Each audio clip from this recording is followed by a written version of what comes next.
Necessidades do exército de Napoleão resultaram na descoberta da margarina. Eu sou Emílio Garcia e esse é o Descoberta Científica da Semana. Depois de uma semana sem publicar vídeo aqui no Babalogia, eu tenho dois pedidos para fazer para vocês. O primeiro é o pedido tradicional que eu venho repetindo todas as vezes. Se você tiver o privilégio de ficar em casa, fique em casa. Essas próximas semanas vão ser cruciais para a gente conseguir controlar a pandemia no Brasil. Nós estávamos conseguindo achatar a curva ficando em casa, mas o relaxamento do isolamento social fez com que a curva de crescimento de casos e de óbitos voltasse a crescer. Então, se você, como eu, tem o privilégio de ficar em casa, por favor, fique. O segundo recado, antes da gente falar de margarina, tá ligado ao fortalecimento de canais de ciência. Se você gosta do nosso trabalho aqui no Babalogia e se você gosta do trabalho de outros divulgadores científicos, e nós temos divulgadores científicos fantásticos no Brasil, por favor, fortaleça o nosso trabalho. Se inscreve aqui no canal, deixa o like, apoie o divulgador científico que você gosta. Desse jeito a gente consegue manter o nosso trabalho. Desse jeito a gente vai continuar produzindo conteúdo para vocês. E por incrível que pareça, um like no nosso vídeo ou um comentário pode ser um combustível extremamente importante para a gente continuar a nossa batalha por divulgação de conteúdo de qualidade e cientificamente embasado. Então sempre que você gostar de um vídeo, seja aqui do Babalogia ou seja de algum outro divulgador científico, pega o link que está aqui em cima e distribui esse vídeo para o maior número possível de pessoas. Desse jeito nós vamos estar fazendo a nossa parte de disseminar boa informação. O vídeo de hoje estreia uma nova série aqui no Babalogia, em que nós vamos falar de coisas corriqueiras, coisas do nosso dia a dia que a gente usa todo dia e que tiveram a sua origem em pesquisas científicas. O exemplo que eu trago hoje é a margarina. A domesticação de animais e plantas foram passos fundamentais para a humanidade se estabelecer como é hoje. A partir do momento em que a gente domestica esses seres vivos e a gente passa a produzir a partir do crescimento desses animais e plantas, o alimento que era escasso e difícil de conseguir passa a ser mais abundante e mais fácil de conseguir. Então, se antes eu tinha que acordar cedo sem saber o que ia comer e sair para caçar ou coletar o alimento do dia, a partir do momento em que eu passo a ter animais e plantas criados próximos ao local em que eu vivo,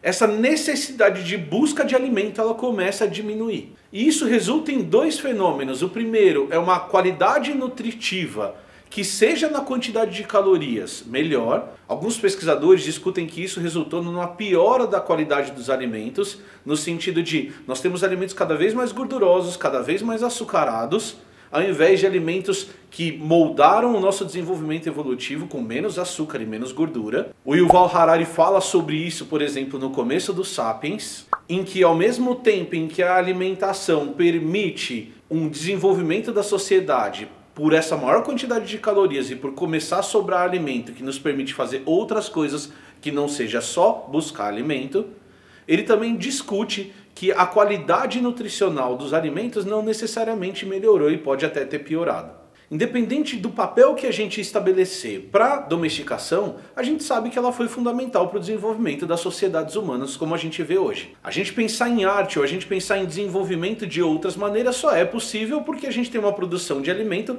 que nos permite fazer outras coisas que não apenas buscar alimento. E essa domesticação desses animais e plantas nos permitiu ter acesso a outras fontes de alimento que não aquelas fontes básicas como, por exemplo, os frutos que a gente pegava ou os animais que eram abatidos. A partir do momento, por exemplo, em que eu tenho uma criação de vacas, além da carne que aquela vaca ou aquele boi pode me fornecer, eu posso ter uma produção constante de leite que pode fazer parte da minha dieta. O leite dos mamíferos tem características extremamente nutritivas. Eles são muito ricos em cálcio e eles são muito ricos em gordura. Afinal de contas, ele serve de alimento para o crescimento dos filhotes que estão por vir. É sempre importante a gente lembrar que o leite que a gente está tomando da vaca, ele não é um leite produzido para a gente. Ele é um leite produzido para o filhote. E se você nunca pensou nisso, o filhote é tirado da vaca para que sobre mais leite para você beber aí na sua casa. Uma coisa que é muito importante desse processo de domesticação de animais e plantas é que esses produtos de origem animal e vegetal, eles começam a sobrar. E a partir do momento em que esses produtos eles começam a sobrar, ou seja, eu tenho um excedente de produção, desenvolver estratégias de manutenção e de conservação desses produtos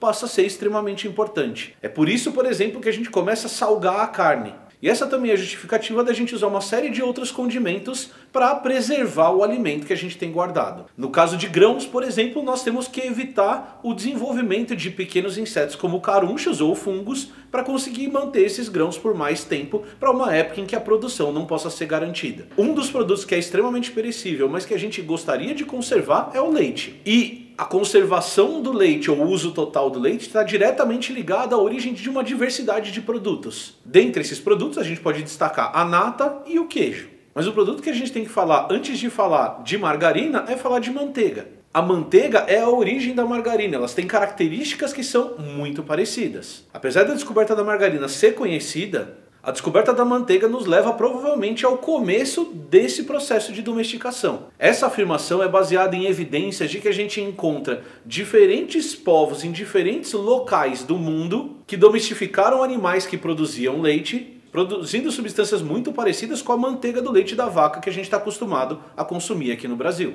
Mas o que é manteiga? A manteiga é um concentrado das gorduras do leite mais um pouco de água. E como que a manteiga é produzida? Essa gordura ela é acumulada ou mecanicamente, hoje em dia, depois da industrialização, ou deixando o leite parado, e vai formar como se fosse uma nata na superfície do leite, que é o acúmulo dessa gordura do leite, e depois essa gordura ela é retirada e batida. Conforme eu vou batendo essa gordura, eu vou misturando essa gordura com água e ar, eu vou emulsificando essa gordura e transformando ela num creme, que é o que a gente chama de manteiga. Eu preciso de uma quantidade muito grande de leite para produzir manteiga. Isso acontece porque eu estou concentrando aquela gordura que eu naturalmente tenho no leite. Por precisar de grandes quantidades de leite para produzir manteiga, a manteiga sempre foi um produto caro. Mas como será que a manteiga foi descoberta? Existem diversas hipóteses, porque ninguém estava lá para documentar o que estava acontecendo. Alguns pesquisadores dizem que, por curiosidade, alguém pegou aquela gordura que estava em cima do leite, começou a consumir aquilo e começou a fazer testes com aquela gordura para deixar ela mais aprazível para o consumo. Outros historiadores conjecturam, por exemplo, que você poderia ter uma bolsa de tecido animal, por exemplo, de couro animal, cheia de leite no lombo de um cavalo, e à medida que esse cavalo fosse andando e essa bolsa fosse batendo na lateral do cavalo, isso ia concentrando as gorduras do leite e ia batendo essa gordura. Quando a pessoa fosse tomar esse leite, ela ia encontrar esses grumos dessa manteiga original e começaria a consumir isso por curiosidade, e isso daria origem à manteiga. Como nós não temos tantos registros dessa época, qualquer explicação dessa é válida e é só uma hipótese de como a manteiga pode ter sido descoberta. A margarina, por outro lado, tem uma história muito bem documentada. A manteiga já era um produto muito consumido na Europa no século XIX e ela já chegava em classes mais baixas da sociedade. Mas como eu disse anteriormente, por ser um concentrado das gorduras do leite, a manteiga sempre foi um produto caro. E esse custo alto da manteiga gerava problemas para aquela população que queria consumir aquele produto. Mas a descoberta de um produto substituto à manteiga só ocorreu em função de algo que movimenta vários fatos da história da humanidade, que é a guerra. Napoleão Bonaparte, na sua ânsia de dominar a Europa, espalhou seus exércitos pelo continente inteiro. E uma das maiores dificuldades de se organizar uma guerra é a questão de suprimento. Como você vai vestir, alimentar e cuidar de milhares de pessoas espalhadas por uma grande região. Isso resulta em problemas de produção, você precisa produzir uma grande quantidade de alimento para pessoas que não estão trabalhando na produção, e isso resulta num problema logístico, o alimento tem que sair do ponto A para o ponto B. Se a gente voltar para o século XIX,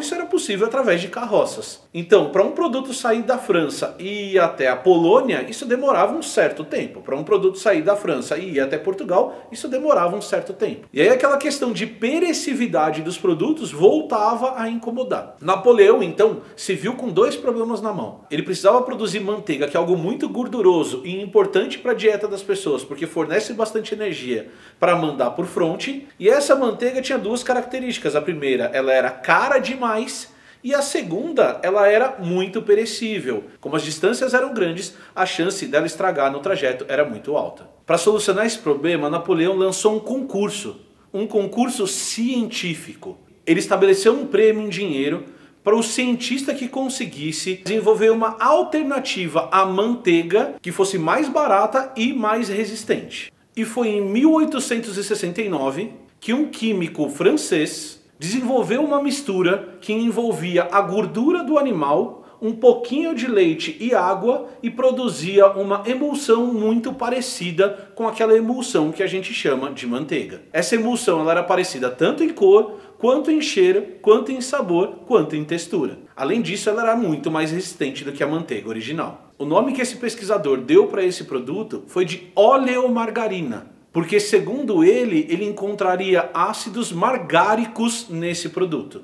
Hoje em dia a gente sabe que ácidos margáricos não existem e que eles são uma mistura de 2 outros ácidos. Mas o nome oleomargarina depois foi simplificado apenas para margarina e é usado até hoje. Posteriormente, com a industrialização da produção desse produto, as gorduras animais foram substituídas por óleos vegetais. Mas o processo de produção continua basicamente o mesmo, em que você vai juntar essas gorduras, emulsificar essas gorduras e produzir algo parecido com a manteiga original. As diferenças básicas entre a manteiga e a margarina, então, são a origem da matéria-prima que as compõe. A manteiga é produzida por gorduras animais provenientes do leite, e a margarina é produzida a partir de óleos vegetais e de suas gorduras que vão ser transformadas naquele produto. Desde 1860, líderes mundiais sabem que a solução para determinados problemas devem ser soluções científicas. Que o caminho mais barato e mais lógico para você resolver um problema, seja ele o problema da margarina, seja ele o problema da pandemia, é você se basear em evidências de coisas que você já fez ou que já aconteceram, criar novas hipóteses e testar essas hipóteses para ver se o resultado obtido